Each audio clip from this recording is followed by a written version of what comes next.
Hello hi friends, ಇವತ್ತು pasta ಮಾಡೋದು ನೋಡ್ಕೊಳ್ಳೋಣ. ಮೊದಲಿಗೆ ನಾನು ಒಂದು ಬಟ್ಲಲ್ಲಿ ಪಾಸ್ತಾ ಬೇಯಕ್ಕೆ ಇಟ್ಟಿದ್ದೀನಿ. ಅದೊಂದು 15-20 ನಿಮಿಷ ಬೇಯಿಸ್ಕೋಬೇಕು, ಚೆನ್ನಾಗಿ ಸಾಫ್ಟ್ ಆಗೋ ತನಕ. ಇಲ್ಲಿ ಅದು ಬೇಯ್ತಾ ಇರುವಾಗಲೇ ಇಲ್ಲಿ ಪಕ್ಕದಲ್ಲಿ ಒಂದು ಬಾಣಲಿಲಿ ಸ್ವಲ್ಪ ಆಲಿವ್ ಆಯಿಲ್ ಹಾಕ್ಕೊಂಡು ಅದಕ್ಕೆ ಸಣ್ಣದಾಗಿ ಹೆಚ್ಚಿರುವಂಥ ಈರುಳ್ಳಿ ಹಾಕ್ಕೊಂಡು ಸ್ವಲ್ಪ ಕೆಂಪಾಗೋಂಥ ತನಕ ಹುರಿಬೇಕು. ಅದಾದಮೇಲೆ ಕ್ಯಾಪ್ಸಿಕಮ್ ಹಾಕೋಬೇಕು.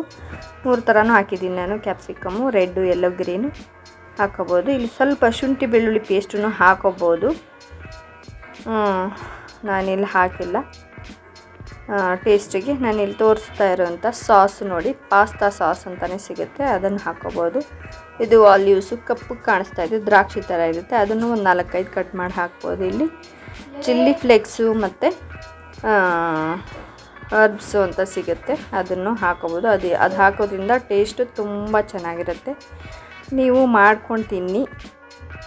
ಇಷ್ಟ ಆದರೆ ಲೈಕ್ ಮಾಡಿ, ಶೇರ್ ಮಾಡಿ, ಕಮೆಂಟ್ ಮಾಡಿ, ಸಬ್ಸ್ಕ್ರೈಬ್ ಮಾಡಿ. Thank you. ಬಾಯ್.